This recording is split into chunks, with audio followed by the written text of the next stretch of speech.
ang kokote ng Senado, Senator Koko Pimentel III. Our distinguished minority floor leader, Senator Koko Pimentel, Thank you. is recognized. You may proceed, sir. Marami akong lessons learned. For example, sana kung nagkamali, paano nyo kami nautakan, Oh. Yes, paano nautakan ng majority ay minority. Tapos, actually may pagkakamali kami na present kaming dalawa. Kung absent yung isa, meron sana kaming parliamentary maneuver na nagawa.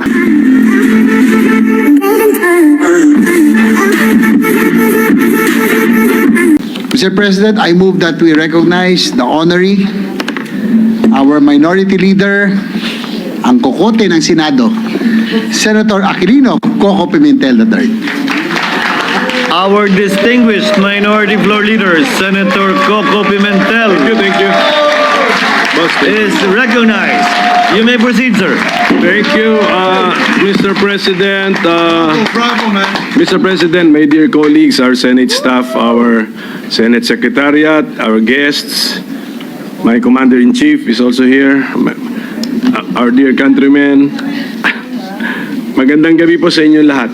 I am about to deliver my valedictory speech. This is one perk of being a senator which I would relish the most.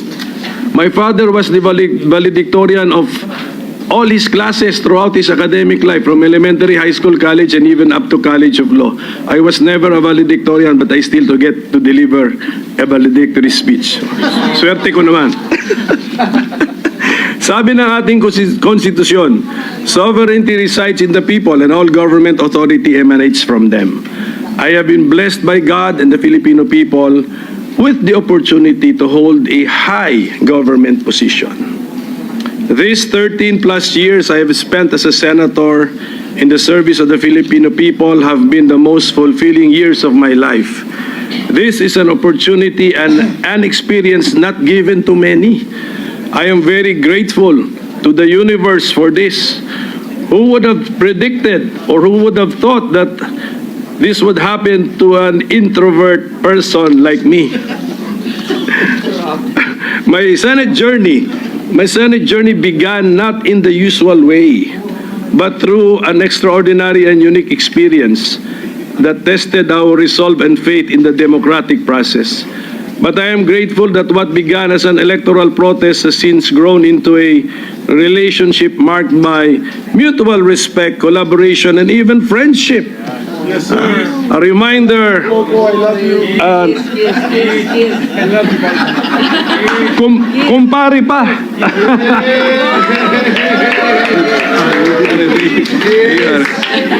So a reminder that in the end, we are all here to serve the Filipino people. Yes. So let me go back to the decision which allowed me to be part of this chamber, Mr. President. Siguro nalimutan na nila pero hindi ko po nalilimutan. Yung mga senador who voted to allow me to sit in the Senate in my protest way back in August 11, 2011. Pia Cayetano. So, hindi ko nalilimutan yun, Pia. So thank you very much. Bong, baka nalimutan mo na, but you were part of it. Thank you very much, Bong. And of course, returning Senator Kiko Pangilinan and former Senator Greg Onasan and Sonny Trillanes, and also Lito Lapid was a member of the set. And I just want to make it of record, Mr. President, the justices from the Supreme Court who made possible my stint as a senator, then Senior Associate Justice, the chairman of the set, Antonio Carpio, Associate Justice Teresita Leonardo de Castro, and Associate Justice Arturo Brion. So this chapter in my life, while unconventional, set the tone for the kind of public service I aspired to offer. one rooted in truth and justice, constitutionalism, rule of law, and the unwavering dedication to serve the people's interest. Napansin nga ni Senator Risa Ontiveros, because this is our last day, so I'm about to end my tenure as a senator. Sabi niya, ang bookends ng political life mo, andito si Comelec sa umpisa, andito pa rin si Comelec sa dulo. So, because if you remember, my dear colleagues, last December 11, 2024, you were already congratulating me. Yes. Oh, but that was 6 months ago. So 6 months later, hindi pa rin tapos ang issue na yon. So I hope nagdilang anghel kayo nung 6 months ago, Mr. President. In 2016, this chamber entrusted me with the honor of being Senate President, a role previously held by my father, Senate President Nene Pimentel. Can I reveal, Ma'am Lauren, can I reveal that ikaw may kasalanan nito? Yes, opo. Wala po akong ambisyon. Ako po'y tinawagan ni Senator Lauren at sinabihan na, mag-ambisyon ka maging Senate President. Kingmaker ka pala, Lauren. Okay, so for 22 months, I endeavored to uphold my vision of a Philippine society which is just and fair, which saves and shares, scientific, peaceful, educated, healthy, democratic, and which is most of all happy and free with overflowing love of God and country. So passing a law is a collective effort. So together, all of us, during my time as Senate President, we shepherded, we started or passed landmark measures. Free tuition, free irrigation, the wage increases for public servants, the doubling of the base pay of military and uniform personnel, free public Wi-Fi, and extended the validity of passports and driver's licenses, care of Senator Grace po, the Bangsamoro Organic Act, Mig, sa'yo to, which is the effort of Migs Subiri, the universal access to quality tertiary education, the train law, especially that aspect which lowered personal income tax rates, the ease of doing business, mental health act, to name a few. I would also like to thank all of you for helping me pass or for designating me to be the sponsor or co-sponsor of many other laws involving creation of courts, the NBI Modernization Act, the Estate Tax Amnesty Law, the Retail Trade Liberalization Amendments, the creation of the Department of Migrant Workers, sa'yo to, Joel, the Creative Industries Development Act and the Centenarians Act, both laws with the help of IME, the Government Procurement Reform Act, the Archipelagic Sea Lanes Act with the help of TOL, among others. One of the great privileges of serving in this chamber has been meeting and learning from some of the finest minds in our country's political and legislative history. I am grateful to have learned from their wisdom and of course from your wisdom, my dear colleagues, and your wit and your statesmanship. My time as minority leader has been most fulfilling too. I have learned a lot having been forced to read almost all of your bills. Totoo. Pero hindi kaya. Kaya I said almost all. So I thank my compatriot in the minority of two, Senador Risa Ontiveros, for electing me as the minority leader. Ganun kasimple yung aming eleksyon, actually, Mr. President. So, iwan ko na lang po sa inyo bilang pakiusap ko ang mga panukalang batas na na-file ko na sumasalamin sa aking mga personal na advokasya, kabilang dito ang pagtatag ng ospital para sa mga senior citizens. Sana Saan si Senator Bongo? Sana pansinin naman niya ito. Ang modernisasyon ng Philippine Orthopedic Hospital. Ito, pag-isipan niyo po ito na mabuti. Ang pagbuwag ng travel tax. Because, I mean, nasa Constitution kasi that we have the right to travel, so we do not tax a right.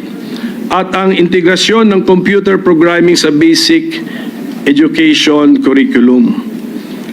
Sinusulong ko rin ang reforma sa People's Initiative and Referendum Act. Pakitingin na lang po. And also, I filed some measures designed to discourage negligence and recklessness. Ito yung tinatawag na mga quasi-offenses sa dami ng mga aksidente ng mga bus, mga heavy vehicles leading to injuries as well as loss of lives. Pag-aralan po natin ito. Marami akong lessons learned. For example, sana kung nagkamali, paano nyo kami nautakan? Oh. Yes, paano nautakan ng majority ay minority? Tapos, actually, may pagkakamali kami na present kaming dalawa. Kung absent yung isa, meron sana kaming parliamentary maneuver na nagawa. Pero hindi ko na muna i-detalye, ikwento lahat ito. Kasi ang bala ko isulat ito sa isang libro para naman merong pang bumili ng libro ko. Okay?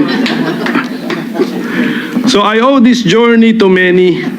Hindi ko po ito narating ng mag-isa. So to my colleagues, all of you, so if I look around, I think I've spent enough time in this chamber and I've been siguro so involved in your professional lives that I think I have personal relationships with all of you. Actually, with all of you. Ito si Sila Bato, si Bongo, si Robin. May kaso pa nga kami. We are fighting over a political party. And because of that, I have been forced to look for another political party. So party mates ko na Tita Cynthia, Jaime Marcos, Mark Villar, Pia Cayetano.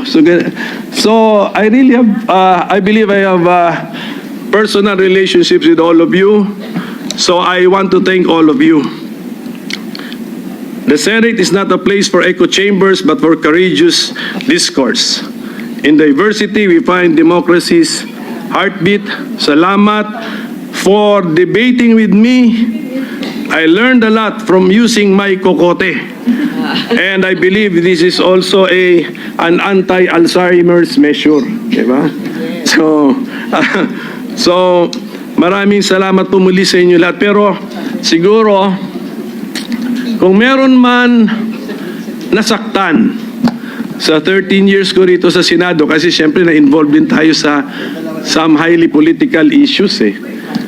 Kung meron pong nasaktan sa aking mga kilos, nasabi, actions, or na-file, I beg for your understanding.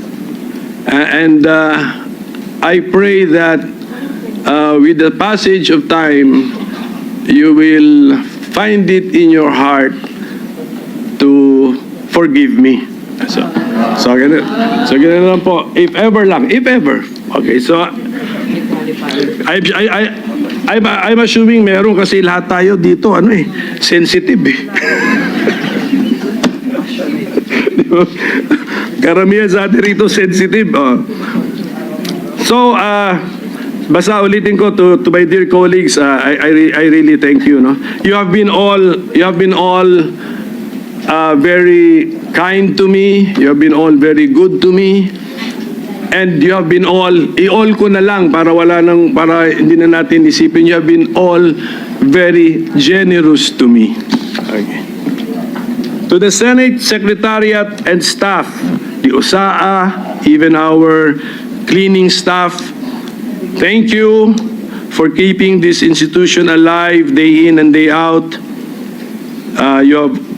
Your work often unseen, ensures that the Senate remains a bastion of democracy. Lahat po tayo may ambag to making the Senate a bastion of democracy. So to my own staff, sana staff ko, may dito konti, okay.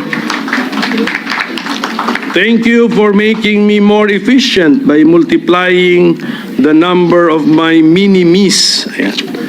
Ayan sila. So, I hope meron po kayo I hope meron kayong natutunan sa time ninyo sa akin, and congratulations to all of my staff who have been hired by incoming senators. So to my family, Kat is here. Kat, my wife, she's the commander-in-chief I mentioned earlier. My mother, si Nanay Bing, of course my siblings, and my classmates and my close friends. Your faith in me has been my anchor. Public service demands long hours and personal sacrifice. Thank you for your prayers, understanding, and actual support. To the people of the Philippines, you entrusted me not only with votes, but with your hopes. I hope my service has honored that trust.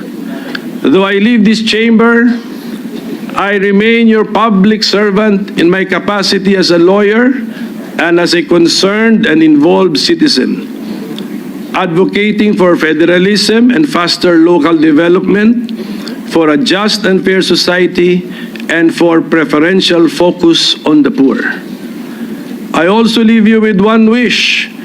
May the laws you pass rescue the poor and helpless and deliver them from the grasp of evil people, as it is written in Psalm 82:4.